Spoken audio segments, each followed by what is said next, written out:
Welcome back to The Thermostat with Jason Barger.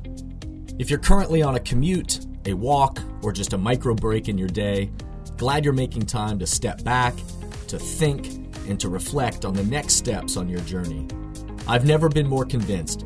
The best leaders and team cultures in the world are the ones that make time to step back and calibrate their thermostat.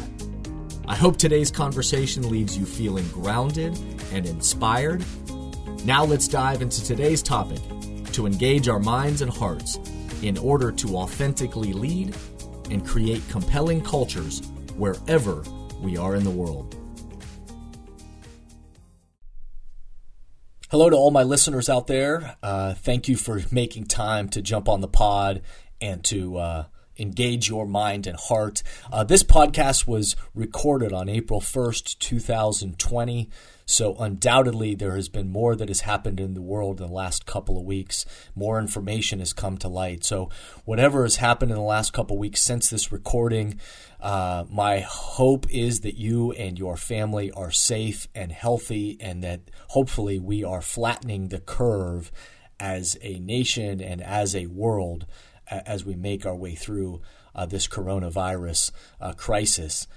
During this time, though, I wanted to give some thoughts about the process of actually leading change, the unbelievable and daunting task that community leaders and the president and presidents and governors and foreign leaders have of mobilizing people, and the process that it takes to lead change, not only in times of crisis like this, where there is not only physical safety and illness and sickness and people that are in danger, but economic crisis and all of that. What can be learned from this? So as the global pandemic of COVID-19, the coronavirus is spreading, I wanted to take some time for us to just step back from that. And obviously, the most important thing is with those people and those families that are not healthy, and those people that are serving and meeting needs in the world right now. So our hearts and thoughts and prayers are with all of those people.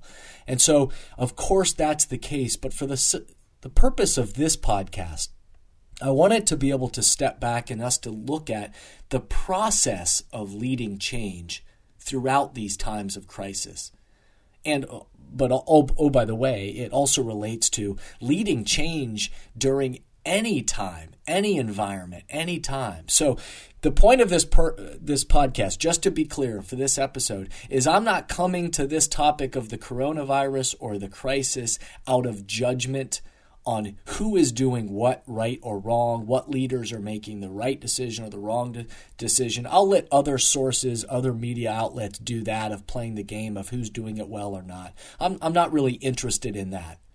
But what I am interested in, and what I hope that you find interesting and helpful as you think about your family, your team, your organization, your business, and you're navigating yourself through the world, is I'm thinking about how do leaders, organizations, and teams, what can we learn from this process of leading change when all of a sudden we need to lead people through change, times where we know we're experiencing something and we want tomorrow to be better than today. So what is to be learned from the process or and certainly the response around the globe around this coronavirus, as we step back and just look at the response and the process that leaders and countries and our world has been in? What can we learn that is applicable to us and our lives and our organizations? For example, compared to other countries, and again, this is data that's a few weeks old by now, so forgive me if more has come to surface, but compared to other countries, why was it that in the early stages of this coronavirus breakout, why did Germany have different results from the very beginning? According to Johns Hopkins data, in Italy, 9.5% of people that were diagnosed with the virus ended up dying. In Italy, 9.5%, that's a huge high percentage of people that were diagnosed with the coronavirus passed away. And those numbers, again, might have changed in the last few weeks, but those numbers in the beginning days, those were the numbers that we were given. In France, not too far geographically from Italy, 4.3% of those that were diagnosed ended up passing away. In the United States at the time, again, the numbers back a few weeks back, 1.3% of the people that were diagnosed were passing away. And so maybe the virus just hadn't reached us yet, or maybe those numbers, again, in our lack in ability to be able to test, that those numbers were lagging behind. But why is it that Germany, right in the same geographical area as Italy and France, only 0.4% of the people that had been diagnosed had passed away? Why is it that these results were so drastically different than the others around them? Well, if you've ever studied change theories, and again, the purpose of this is for us to just think about the process of leading change and mobilizing people and leading a culture moving forward. And so, again, our thoughts and prayers are with the statistics, and know that there are bigger things at play here. But for the purpose of trying to learn about the process in leading change, if you've ever studied change theories, how do we as individuals or groups of people or organizations of any kind, what is the process that we go through, whether we know it or not, to lead change, to lead something to get better tomorrow than we experienced it yesterday? And that all change theories, if you've studied them, follow the same pattern. How we as individuals or groups lead change, help something become better next year than it was what we experienced in the year before, it all follows the same pattern. And it follows what I refer to as the 6A process for leading change. That's what I outline in my book, Thermostat Cultures. Because if we're thinking about shaping a culture and leading change and moving a group of people from one culture to another, to creating something that doesn't exist, an environment, a way of thinking, of acting, of interacting together, then how is it that we actually get them to move? And it all follows the same process. And it follows those 6 A's. The change pattern follows these 6 A's of assessing, aligning, aspiring, articulate, act, and anchor. So assess, align, aspire, articulate, act, and anchor. Those are the 6 A's in the process that, whether we know it or not, we as individuals and every group of people on the planet goes through in order to lead change. And so as we dig into this preliminary study of why Germany's results are so shockingly low, it appears that they were very proactive in their initiation of leading this kind of change, of beginning that process with the 6 A's. They were proactive in initiating and realizing we need to get going and begin to lead the kind of change we want. And again, in the last few weeks, maybe the numbers have changed, but as the preliminary study and as we dive into looking at why are their results so different than those around them, it appears that they were very proactive in their initiation of this process of leading change and these 6 A's. So let's go through those 6 A's. What is it that maybe they did? Again, we don't have all the information, and more information will come out, but it appears that they were, at the very early stages, they assessed very early on and also assessed very well that there was a problem. Their leadership and the people in that country, their healthcare leaders, they assessed during that assessment phase in these early days. According to infectious disease experts, they were, that are reporting us, they were very successful with testing, with tracking, and with containing infected clusters. And so they assessed that there was a problem, and they began to assess by doing tests and assess by tracking where were these diagnoses, and then being able to make sure that they contained these infected clusters of people. In the early assessment of the situation led to their quick alignment. So the second A, that this aligning within their leadership team, that this was something that needed attention. The alignment around why this was significant and why this had to be a mission for their people, that they were able to quickly give those results of the assessment and then align their thinking and their minds and their hearts as leaders around this idea that they had to get going with this mission that was focused on their people, which led to the process of being able to aspire, which means in the change process, as we think about this in our own lives, and again, for the teams and organizations that we're a part of, in the change process, we need to be able to assess, what are we doing well? What are we not doing well? What is our current reality? And then we need to align, which means we need to make sure that everyone on the team, the leadership team, the folks that are helping to lead the charge, that we are aligned in what is the mission? Why are we doing this? And are we connected to each other? But then we also have to aspire, which means we need to paint a vision for that we want to be different.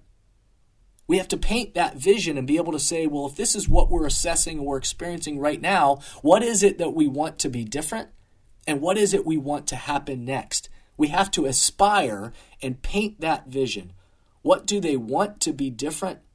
They needed a vision to aspire for, and then they needed to get to work to be able to articulate that vision to the masses. So the next phase of leading change is being able to then articulate it.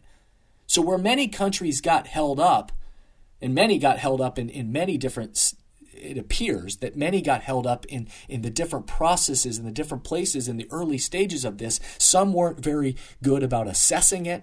They weren't able to test. They weren't able to diagnose things. They weren't able to then, contain infected clusters. Some maybe were a little slow in being able to align as leaders, and some are still in the process, in my opinion, from the outside looking in, of aligning as leaders to make sure that we're all on the same page. Some have had a real hard time, it appears, being able to paint that vision of what's actually happening and where it is that we're trying to go, what we need to do in order to be different. And some have really gotten, hung up and had their biggest challenges at this phase of being able to articulate that assessment and that aspiring vision hasn't been clear and connected to most people. They needed a vision to aspire for, and then they needed to get to work to articulate it to the masses. So where many countries got held up, which happens, by the way, on teams and organizations all the time, again, as we're just using this coronavirus crisis as an example of leading process and change. This happens in teams and organizations all the time, is that how they articulated the assessment and that aspiring vision wasn't clear, wasn't compelling to people, and also wasn't connected. Meaning at first, the people didn't see the connections of what actually was happening and what needed to happen next. And so as you look, and many experts have pointed this out in the past, and again, the purpose of this podcast isn't for judgment, but for us to just learn about that process of leading change. Many leaders fumbled over whether it was whether this situation that we were going through was a real threat. Some of them, you heard the messages, the way they would articulate it to their people that were looking them for answers were, some of them were saying this is a huge threat in the early days. Others were saying it's no big deal. Others got hung up on the jargon.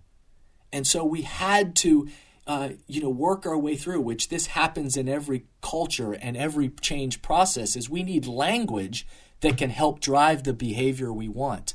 And sometimes we get hung up on language because language isn't clear to everybody. And so this jargon that people began throwing around, this idea of flattening the curve, well, most people didn't understand what flatten the curve meant. And so there was this process of educating people around what even is our assessment, and what are we aligned around what's happening, and what's that vision for where we're going, and then how do we articulate it This idea of how do we describe what flattening the curve even means? And then we began to search for words that would be even more clear to people, like quarantine. And then we had to educate people around, well, quarantining, what social distancing meant. And what do we actually mean when we say social distancing? And now it's begun to get even more clear as they're trying to find language that will drive the behavior they want. This idea of saying, no, we need you to shelter in place. Stay home. The language that was a little bit ambiguous at the beginning of this process now continues to get more and more clear because we realize in order to get the outcome we want, the language has to become even more clear and specific, and it's got to be clear, compelling, and connected to that vision that's bigger than us. And so now the language has arrived at this place of stay home. And so for some, in the beginning ages of this process, that wasn't clear, and some didn't have a clear vision of what was needed. In my state, Ohio, thankfully, this is something that our leaders did very well. To watch that they made a daily commitment from the governor to the healthcare leaders. Governor Wine and Dr. Acton in our state have done an amazing job from my outside perspective of watching this leading change, because they committed early on to daily updates every day at 2:00 that they would be on the news to give an update. And all of this was aimed at being able to assess where are we, to help align people around why are we doing this, to paint a vision for what we aspire to do, and then to be able to articulate it, to be able to rinse and repeat the messages and continue every single day to get more and more clear what is it that we are trying to communicate so that everything is as clear, compelling, and connected to what we're experiencing.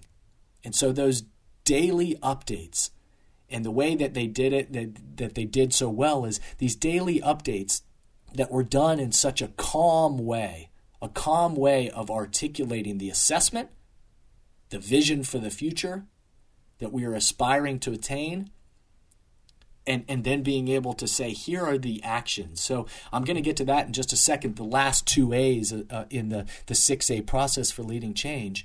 But this idea of articulation, if I say this to teams and organizations all the time that are trying to shape their culture or get their people to move in a direction to be better tomorrow than they were yesterday, is that if I say to them all the time about this step in the leading change process, when it comes to articulating, if we can't describe it, then we can't be surprised when it doesn't exist.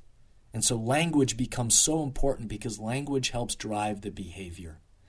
The last 2 A's is where we currently are in the process. I mean, the process of leading change never stops, and so those A's are always circulating. So we're always assessing. We're always aligning. We're always aspiring to make sure that the vision is clear. And how do we articulate that? But where we are in the process right now is then we get to the point where once we have the vision and we can articulate it, we've got to act. From the articulation, our actions and behaviors are the things which you hear them articulating right now at this current state. Our actions and behaviors will prove whether we achieve the results of our vision. That is still yet to be determined because, again, as I record this podcast, we're still in the midst of this thing, and they're projecting this to go on for months. So hopefully our actions and behaviors in these weeks are going to prove that we were successful at being able to flatten the curve because of our actions of staying at home, of social distancing, and being able to care for one another. And so that is still yet to be determined. The lasting change, the real change, will bring us out of this. And then we're able to anchor these actions. So for the last 2 A's, act and anchor. Anchoring in any change process is about habits that continue over time. Not this kind of quote unquote back to normal, where everybody then, after a few weeks of social distancing, jumps back into normal or jumps to the next shiny object, gets distracted, starts to relax on these habits. It's the things in the midst of leading change, the way we anchor our actions. These are the sustained habits and actions and behaviors that anchor the vision.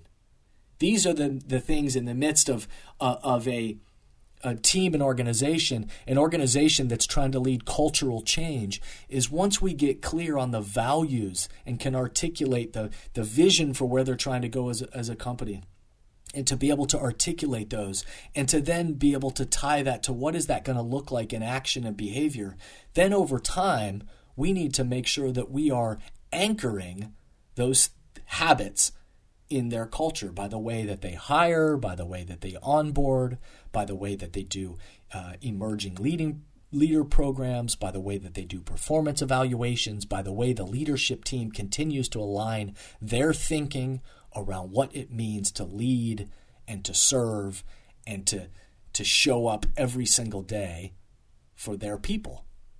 And so the process of leading change never stops and all follows this same pattern.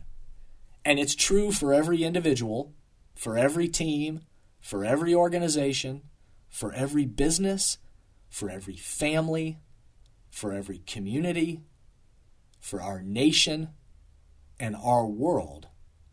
And the question is, are we disciplined enough, and are we aligned enough with the people that we're counting on? And do we have the leadership that is willing and able to lead this process? That's true right now in our world, in our communities, in our nation.